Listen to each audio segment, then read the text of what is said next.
ben yele, rüya gibi geçti öyle. Bunca çaba, bunca çile, bana kalan koca yalan, yalan. Ömrümü verdim ben yele, rüya gibi geçti öyle. Bunca çaba, bunca çile, bana kalan koca yalan, yalan.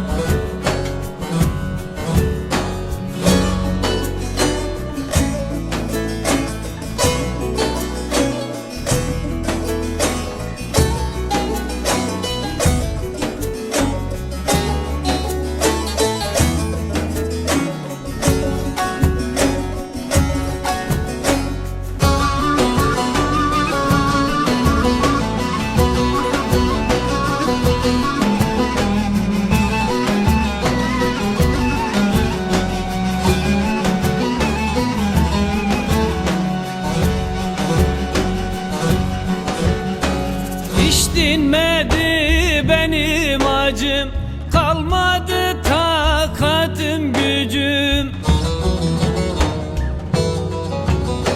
Hele feleğe bir sorun, var mı benim gibi yorgun? Sonu bellidir bu yolun, bana kalan koca yalan, yalan. Hele feleğe bir sorun, var mı benim gibi yorgun? Sonu bellidir bu yolun, bana kalan koca yalan, yalan.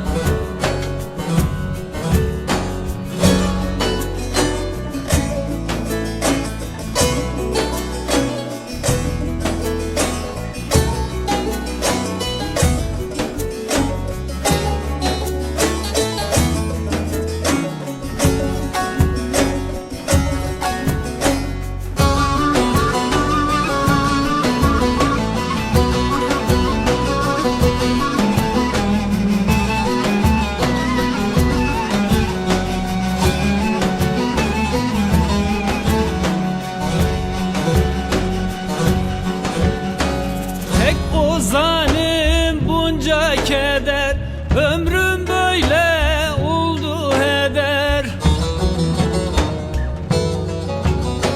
Zaman bir rüzgar misali, esti geçti deli deli.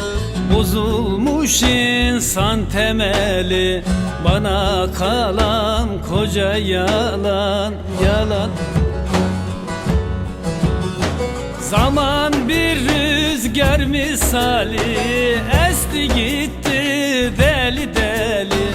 Bozulmuş insan temeli, bana kalan koca yalan, yalan.